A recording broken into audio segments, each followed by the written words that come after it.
அடுத்ததாக இன்று எங்களுடைய பேச்சாளர்களை நான் அறிமுகப்படுத்த விரும்புகின்றேன். நான் அறிமுகப்படுத்தும் போது தயவாக நீங்கள் முன்னுக்கு வந்து உட்காரும்படியாக கேட்டுக்கொள்கிறேன். ஸ்வாஸ்திகா அருளிங்கம் அவர் ஒரு சட்டத்தரணி. அதோடு தற்போது இலங்கையின் வணிகம் மற்றும் வர்த்தக தொழிலாளர் சங்கத்தின் தலைவராக செயல்படுகிறார். Swasthika Arulingam is first speaker, and she's a lawyer, and she's currently the president of the Ceylon Industrial and Workers Union in Sri Lanka. Professor Chandra Bose, he's a retired professor from the University, the Open University of Sri Lanka. Professor Chandra Bose has done a lot of work, particularly in relation to the plantation economy and labor in tea estates. பேராசிரியர் சந்திரபோஸ் அவர்கள் கொழும்பு இலங்கையின் திறந்த பல்கலைக்கழகத்தில் இளைப்பாறிய பேராசிரியர். இவர் இலங்கையில் உள்ள பெருந்தோட்ட பொருளாதாரம் பற்றியும் பெருந்தோட்ட பொருளாதாரத்தில் ஊழியம் பற்றியும் பல ஆய்வுகளை மேற்கொண்டிருக்கின்றார். And we have Prabha Manuratna, who is a senior lecturer at the University of Kelaniya in the English department, and also an activist. Prabha Manuratnaவை நாங்கள் வரவேற்கின்றோம். அவர் இலங்கையின் கெலனியா பல்கலைக்கழகத்தில் ஆங்கில துறையில் சிரேஷ்ட விரிவுரையாளர். கடைசியாக மகேந்திரன் திருவரங்கன் அவர்களை முன்னுக்கு வரும்படியாக இருக்கிறார். அவர் யாழ்ப்பாண பல்கலைக்கழகத்தில் ஆங்கில துறையில் சிரேஷ்ட விரிவுரையாளராக ஈடுபட்டிருக்கின்றார். நன்றி. அப்போ நாங்கள் முதல் பேச்சாளராக நான் ஸ்வாஸ்திகாவை அழைக்கின்றேன். தயவாக ஒரு 15 நிமிடத்துக்கு உங்கள் பேச்சுக்களை கூறினார். பிறகு எங்களுக்கு உரையாடலுக்கும் கேள்விகளுக்கும் சில நேரம் இருக்கக்கூடியதாக இருக்கும்.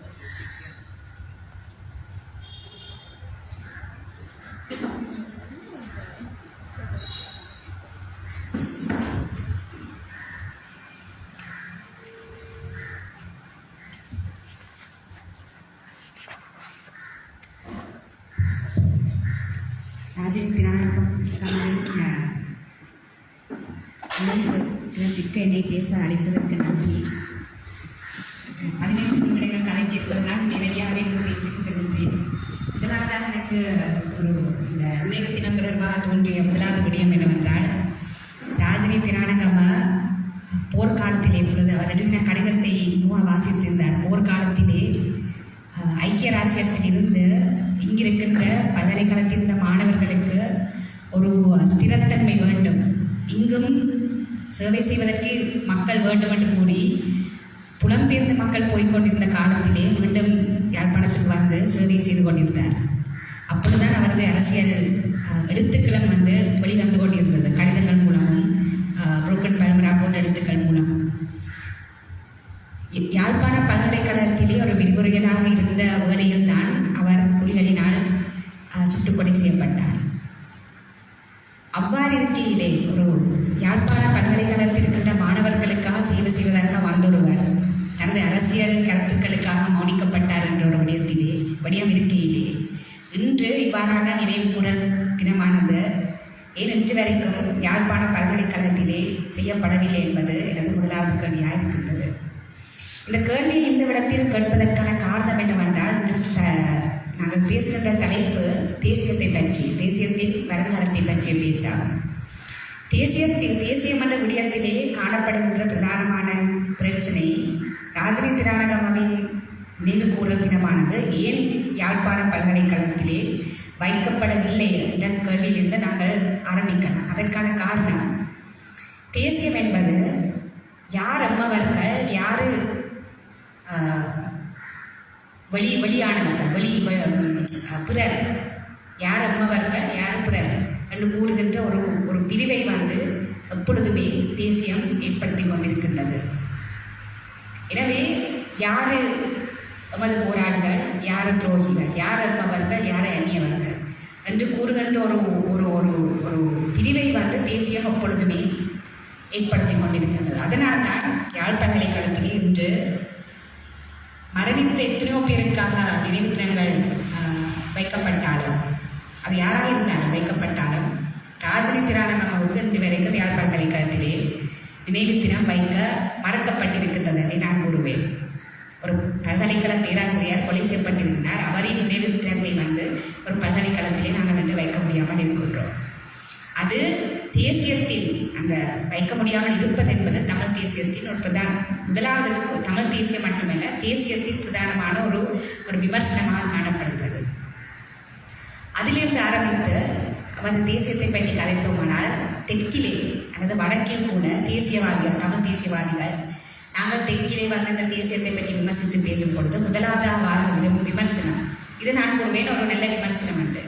தெற்கிலே நாங்கள் ஏன் எமது போராட்டங்களில் காணப்படுகிற பிள்ளைகளை பற்றி நாங்கள் தெற்கிலே கதைக்கக்கூடாது என்று கூறுவார்கள்.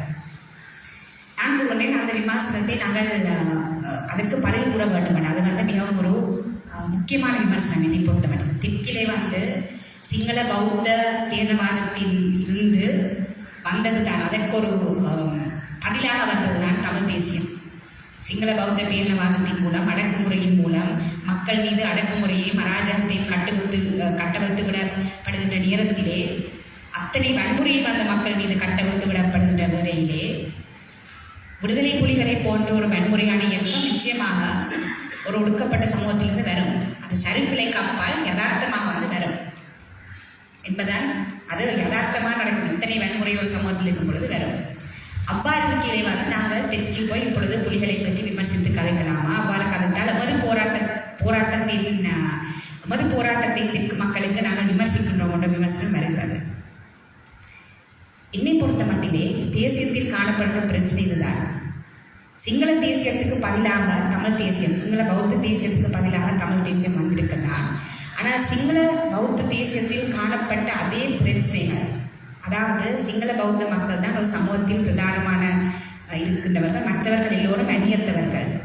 தமிழ் மக்கள், முஸ்லீம் மக்கள், மலைய மக்கள் எல்லோருமே வெளியாட்கள், எங்கட மக்கள் அல்ல வெளியாட்கள் என்று கூறுகின்ற அந்த அந்த அதே பண்பு தான் வடக்கிலும் கிழக்கிலும் போராட்டம் ஆரம்பிக்கப்படும் பொழுது முதலாவது நாங்கள் செய்த காரியம் என்ன? முஸ்லீம் மக்களை நாங்கள் இந்த இடத்திலிருந்து ஆற்றினோம். ஏனென்றால் வடகிழக்கு வந்து தமிழ் மக்களுக்கு சொந்தமான முஸ்லீம் மக்களுக்கு அல்ல கூறி சிங்கள பௌத்த தேசியம் செய்த அதே வேலையை தான் தமிழ் தேசியமும் செய்தது. முஸ்லீம் மக்களை இந்த இடத்திலிருந்து ஆற்றினோம். எனவே சிங்கள தேசியவாதிகளாக இருந்தாலும் தமிழ் தேசியவாதிகளாக இருந்தாலும் என்ன, ரெண்டு பேருக்கும் வந்து காணப்படுகின்ற பிரச்சனை என்னவென்றால், நாங்கள் ரெண்டு பேருக்குமே வந்து பொதுவான சில விஷயங்கள் வந்து காணப்படுகிறது. ரெண்டு பேருக்குமே வந்து சிங்கள தேசியவாதிகள் கூறுவார்கள், இலங்கை வந்து சிங்கள பௌத்த மக்களின் பிரதானமான இடம் என்று கூறுவார்கள். தமிழ் தேசியவாதிகள் வடகிழக்கு வந்து தமிழ் மக்களின் பூர்வீக இடம் என்று கூறுவார்கள். எனவே ரெண்டு பேரும் வந்து ஒரு அந்த 2 sides of the same coin என்ற மாதிரி ரெண்டு பேருமே வந்து ஒரு விடயத்தை தான் பேசிக்கொண்டிருக்கின்றார்கள். எனவே அவர்களின் அந்த அரசியலுக்குள் நாங்கள் இருக்கும் வரைக்கும் ஒரு விடுதலை அரசியலை நமக்கு செய்ய முடியாமல் போகின்றது. இரண்டாவது விடயம், தமிழ் மக்களின் அரசியலை விடுதலை புலிகள் செய்த போராட்ட அரசியலிலிருந்து நாங்கள் அதனை பிரிக்காமல் விட்டோமானால் நாங்கள் ஒரு பொழுதுமே முன்னால் நகர முடியாது என்பது இரண்டாவது நிலைப்பாடு. விடுதலை புலிகளின் அரசியலானது முற்றுமுழுதாக ஒரு இராணுவ அரசியலாகவே இருந்தது. அந்த இராணுவ அரசியலானது போர் மூலம் முடிவுக்கு கொண்டு வரப்பட்டு விட்டது. தமிழ் மக்களின் அரசியலும், தமிழ் மக்களின் விடுதலை அரசியலும், விடுதலை புலிகளின் அரசியலும் ஒரே அரசியல். விடுதலை புலிகளின் போராட்டம் முடிந்தவிடம் என்பது போராட்டம் முடிவடைந்து விட்டது என்று நாங்கள் கருதுவோமானால் நாங்கள் இனிமேல் பேசக்கூடாது. சிங்கள பௌத்த மயமாக்களை பற்றி பேசக்கூடாது, இடங்கள் எடுப்பதை பற்றி பேசக்கூடாது, இதையும் பற்றி நாங்கள் பேசக்கூடாது. அதுடன் நமது போராட்டம் முடிவடைந்து விட்டது. எனவே தமிழ் மக்களின் அடக்குமுறைக்கு எதிரான போராட்டத்தையும் புலிகளின் போராட்டத்தையும் நாங்கள் முதலிலே பாவப்படுத்த வேண்டும். பாவப்படுத்தினால்தான் நாங்கள் இன்று தமிழ் பேசும் தமிழ் மக்கள் என்னத்தை நாங்கள் கேட்டுக்கொண்டிருக்கின்றோம் என்ற விடயம் வந்து நமக்கு தெளிவாகிறது. அது இரண்டாவது விடயமாக பேச வேண்டும்.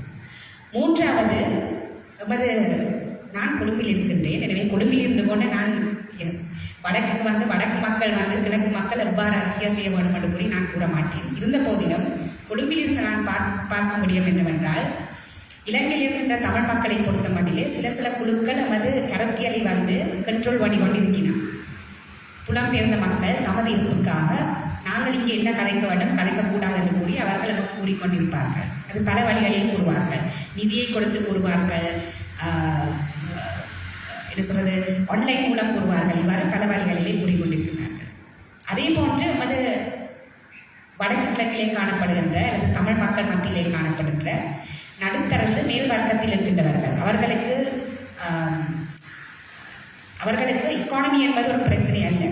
எனவே அவர்களுக்கு வந்து தமிழ் தேசியத்தை பற்றி பேசிக்கொண்டிருக்கலாம். ஏன்னால் அவர்களுக்கு வேறு பிரச்சனைகள் இல்லை. எனவே தமிழ் தேசியத்தை பற்றி மக்கள் பேசிக்கொண்டிருக்கலாம்.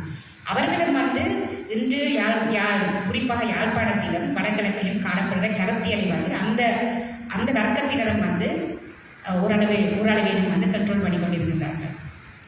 மூன்றாவது மிகவும் புதிதாக பொழுது வந்திருக்கிறது என்னவென்றால், இந்தியாவிலே வருகின்ற இந்துத்துவா சக்திகளும் என்று நமது கருத்தியலை கண்ட்ரோல் பண்ணி கொண்டிருக்கின்றது. ஆரம்பத்திலே தமிழ் மக்களின் தேசியம் என்று, தமிழ் பேசும் மக்களின் தேசியம் என்று அல்லது தமிழ் மக்களின் தேசியம் என்று தமிழ் மக்களுக்கும் முஸ்லீம் மக்களுக்கும் வித்தியாசம் இல்லாத ஒரு தேசியம் ஆரம்பித்து, பின்னர் தமிழ் மக்களின் தேசியம், முஸ்லீம் மக்களை ஆற்றிவிட்டு தமிழ் மக்களின் தேசியம் என்று கூறியோடு தமிழ் மக்களின் தேசியம் என்று போய் இப்பொழுது தமிழ் இந்து தேசியம் என்று கூறி நாங்கள் அந்த நிலையில் வந்து நிற்கின்றோம். இதைத்தான் முதலிலே கூறினோம். தேசியம் எனப்படுவது எப்பொழுதுமே ஒரு பியூர் செல்ஃப் அல்லது ஒரு ஒரு பியூரான ஒரு இனத்தை அடிப்படையாக வைத்து தான் அதை சுற்றி தான் அரசியல் செய்கின்றது தான் இந்த தேசியம் எனப்படும். ஸோ இன்று வந்து நாங்கள் இப்பொழுது தமிழ் இந்து தேசியம் என்று வந்து இப்போ நாங்கள் நிற்கணும். என்று இப்போ யாழ்ப்பாணத்தை பார்த்தோம்னால் சிவபூமி என்று கூறி இப்பொழுது காணப்படுகிறது. இப்போ தமிழர்கண்ட தேசியம் முடிஞ்சு இப்போ தமிழ் இந்து தேசியம் என்று சொல்லி இப்போ வந்து, எனவே இந்துத்துவ சக்திகளும் இப்பொழுது வந்து யாழ் சமூகத்திலே வந்து வீரியமாக அவர்களது அரசியலை செய்து கொண்டிருக்கின்றார்கள். அதையும் வந்து நாங்கள் பெரிதாக விமர்சிப்பவர், இதே மாதிரி கூட்டங்களை விமர்சித்தாலும் வந்து பெரிதாக வந்து விமர்சிப்பதை நான் பார்ப்பதில்லை. எனவே நான் ஏன் இவற்றை பற்றி கதைக்கின்றேன்? ஆனால் 1970களில் வந்து ஒரு இடதுசாரி எழுத்தாளர், காராளசிங்கம் என்ற எழுத்தாளர், அவரை பற்றி நான் எப்பொழுதுமே பேசுகின்றேன். தேசியத்தை பற்றி கதைக்கும்போது அவர் என்ன கூறுகின்றார் என்றால், தேசியம் என்று வரும்பொழுது நாங்கள் நமது தமிழ் மக்களின் பிரதானமான பிரச்சனையாக இருந்தது எமது உரிமைகளையும் எமது அடக்குமுறையை பற்றி நாங்கள் தான் கதைக்க வேண்டும். நாங்கள் எமது பிரச்சனைகளை பற்றி நாங்கள் மாத்திரம்தான் கதைக்க வேண்டும் என்று ஒரு நிலைப்பாடு இருந்தபடினால்தான் இன்று நாங்கள், அது அவர் 1970ல் இருந்தவர், இன்று வரைக்கும் அது உண்மையாகவே காணப்படுகிறது. அந்த இடத்திலிருந்து நாங்கள் வெளியே வர வேண்டும். எமது இருப்பை தமிழ் முஸ்லீம் மக்களை விடுங்கள், மலை மக்களை விடுங்கள், சிங்கள மக்கள், தமிழ் மக்களின் கருத்தியல் ரீதியாக மக்கள் நாங்கள் இனவாதிகளாகவும் இருக்கலாம். எமது கருத்தியல் ரீதியாக நாங்கள் இனவாதிகளாக இருக்கலாம். அதை பற்றி நான் இங்கு கூற வரவில்லை.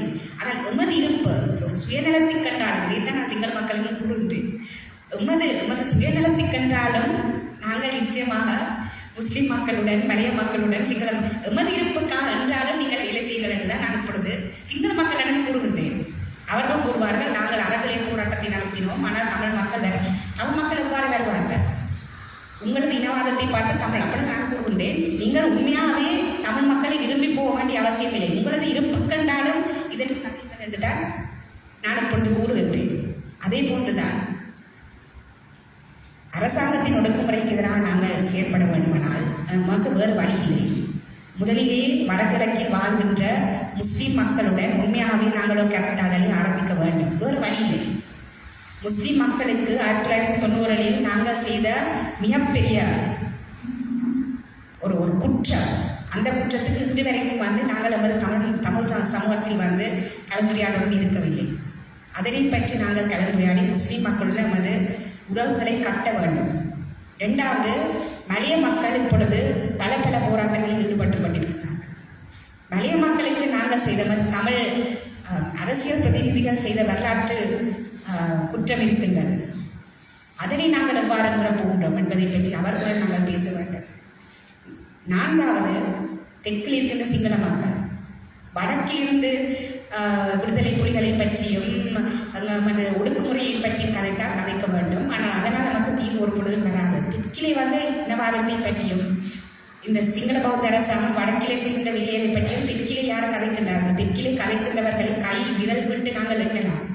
தெற்கிலே சிங்கள மக்களுடன் இன்று வடகிழக்கில் காணப்படுகிற தமிழ் மக்களின் பிரச்சனைகளை கதைக்காமல் நாங்கள் எவ்வாறு தீர்வுகளை காணப்போகின்றோம் என்ற ஒரு பெரும் பிரச்சனை இருக்கின்றது. எனவே சிங்கள மக்களுடன் உங்களுக்கு சிங்கள மக்களை பிடிக்காமல் இருக்கலாம், அது வேறு விஷயம். ஆனால் அரசியல் செய்ய வேண்டுமானால் நீங்கள் புலம்பெயர்ந்த அதாவது ஐரோப்பிய நாடுகளுடனும் வெளிநாடுகளுடனும் நாங்கள் நமக்கு தீர்வை தாமோடு சொல்லி கதைப்போம், அதில் எங்களுக்கு பிரச்சனை இல்லை. ஆனால் சிங்கள மக்கள் 9 மக்களுடன் கதைப்பதற்கு நமக்கு பிரச்சனை இருக்கின்றது. எனவே 4வது விடய மாநாடு கூறுவது சிங்கள மக்களுடன் கதைப்பதை நிச்சயமாக தொடர்ச்சியாக நாங்கள் கதைக்க வேண்டும். கதைக்க வேண்டும் என்று கூறினால் உடனே கூறுவார்கள், சிங்கள மக்களுடன் கதைத்தால் இந்த விடிய ராமாயணம் முடிஞ்சா பிறகு ராமச்சந்தைக்கு என்ன ஒரு எண்ணமாக தான் சிங்கள மக்கள் என்று சொல்றாங்க. கதைச்சு வேலைன்னு சொல்லி கதைச்சு அப்பொழுது வெளிநாட்டில் இருக்க அரசாங்கங்களுடன் கதைத்து ஏதாவது இன்று வரைக்கும் ஏதாவது மக்கள் கிடைத்திருக்கின்றதா? எனவே 4வது விடயமாக நாங்கள் சிங்கள மக்களுடன் இன்று வரலாற்று ரீதியான விடயங்கள் ஒரு பக்கம் இருக்கு, இன்று நடந்து கொண்டிருக்கின்ற விடயங்களை பற்றி கதைக்கின்ற ஸ்பேசஸ் மிகவும் குறைவாகவே என்னை பொறுத்த மட்டுமே காணப்படுகிறது. அது அறகலைய போராட்டமாக இருந்தாலும் இன்றாக இருந்தாலும் இன்று வரைக்கும் வடகிழக்கில் மக்கள் அரசாங்கம் பௌத்த மக்கள் ஒரு பக்கம் நடந்து கொண்டிருக்கிறது, மற்ற பக்கம் காணிகளை மல்டிநேஷனல் கம்பெனிஸுக்கு அதானி போன்ற கம்பெனிஸுக்கு கொடுத்து கொண்டிருக்கும் பொழுது அதை பற்றி யார் கதைக்கின்றார்கள்? கதைப்பதற்கு ஒருவரும் இல்லை. எனவே இந்த 4 விடயங்களையும் நமக்கு வேறு வழி இல்லை. பிடிக்குமோ பிடிக்காததோ வேறு விடயம். அரசியல் செயற்பாட்டை நாங்கள் முன்கொண்டு செல்ல வேண்டுமானால் இந்த 4 விடயங்களையும் நாங்கள் கட்டாயம் செய்ய வேண்டும். தமிழ் தேசியத்தின் வருங்காலம் என்னவோ என்று எனக்கு தெரியாது. ஆனால் தமிழ் மக்கள் என்று முகம் கொடுக்கின்ற அடக்குமுறைக்கு நாங்கள் முகம் கொடுக்க வேண்டுமானால் மற்ற சமூகங்களுடன் நாங்கள் ஏதாவது ஒரு விதத்தில் வேலை செய்ய நாங்கள் பழகிக்கொள்ள வேண்டும். நாங்கள் தமிழ் மக்கள் நாங்கள் எமது பிரச்சனையை நாங்களே கலைத்து கொண்டிருந்தோமானால் கடைசி 30 வருடம் நடந்த அதே விடயம் தான் தொடர்ந்து நடந்து கொண்டிருக்கும் என்று தான் நான் கூற விரும்புகிறேன். So I translate that. I just want to summarize it. The first thing I asked is Rajani ரணகம's memorial. I'm speaking here today, but she was Rajani came from the UK at a time when people were escaping the war zone. She came back and she wanted to create some stability here, in a sense. And she came back here and she was killed for political opinions. And today, her memorial day, the Jaffna University, whether it be the students, whether it be the teachers, there is no space to remember Rajani in the Jaffna. She was a teacher when she was killed. So you may have different political opinions, but why is there no space to remember Rajani inside the Jaffna University? And I started my speech with that question because that is the nature of nationalism also. Nationalism identifies who is us and who is the other. So Rajani has been identified as the other, so therefore she has no place in any of the politics which is going to happen in Jaffna University or for that matter in the north. So the problem with nationalism is, one of the critiques I get when I speak about nationalism or Tamil nationalism in the south is they say, why should we speak to the south? South is what oppressed us, so if you speak to the south about our nationalism, then they are going to use this against us, they are going to use this against our struggle. If I critique the LTT, they say they'll use it. But the issue is this, whether it be single nationalism or Tamil nationalism, they share many things in common. Both nationalisms do not know how to distinguish between a struggle of the oppressed people as well as the LTT struggle. If you are going to tie both together, then when the LTT struggle came to an end, when the LTT's battle came to an end through military intervention, because LTT was also solely a military outfit, then the Tamil people's struggle is also over. Then we should not talk about Buddhization, we should not talk about anything. The battle came to an end. We lost. But if you are not willing to accept that status quo, if you say that Tamil people's struggles they did not come to an end with that military means, then we need to, on the one hand, we need to critique the LTT, we need to look at where the struggle went wrong. But also on the other hand, we need to move forward. We need to do things which when the LTT was strong, we were not allowed to do. For instance, one of the historical injustices which the Tamil community committed was all the Muslim people. When the LTT was in full control of the north, what did they do? The first thing they did was clear the Muslims out, gave 24 hours and said get out. That's what they did. Then our Tamil leaders, they voted in parliament against the citizenship of the Malayalam community. So there are historical injustices which Tamil community, we call ourselves an oppressed community, but we have done that. And we can blame it on the LTD, we can blame it on so many people, but we are also complicit in it. So if we want to move forward on any nationalism, whether it has a future or not is a different debate. But if we want to move forward in this country, if we are even concerned about our own status in this country, leave out morality, leave out whether you love the Muslim people or the Sinhala people or anything, leave out that, leave out morality. This is practical politics. If you want to move forward in your politics, you need to have dialogue with Muslims. You need to have dialogue with the Sinhala South. You need to have dialogue with the Malayalam people. And you can say, Sinhalese people, we know, I'm also doing politics in the South. I also know how hard it is to speak about racism in the South. There's very little space there. I also know that. But why are we speaking? No, are we jobless? Why are we speaking? We're speaking because that is the only way to go forward in this country. And my other issue is, we are willing to speak to the United States. We are willing to speak to the European government saying, and pleading them and saying, give us a solution. So you think the West is going to give us a solution, but our own people won't. So I find that very hypocritical. So we might have a lot of racism in the South, but things have shifted with the Arab area. Things have definitely shifted. There is more space for conversation. So if we want to move forward, if we want to take forward issues which are affecting Tamil people, we need to start working with other communities. And you don't have to do it because you love other communities. This is not a moral question. This is a practical, political question. So, yes, thank you. Maybe we can take questions. Thank you.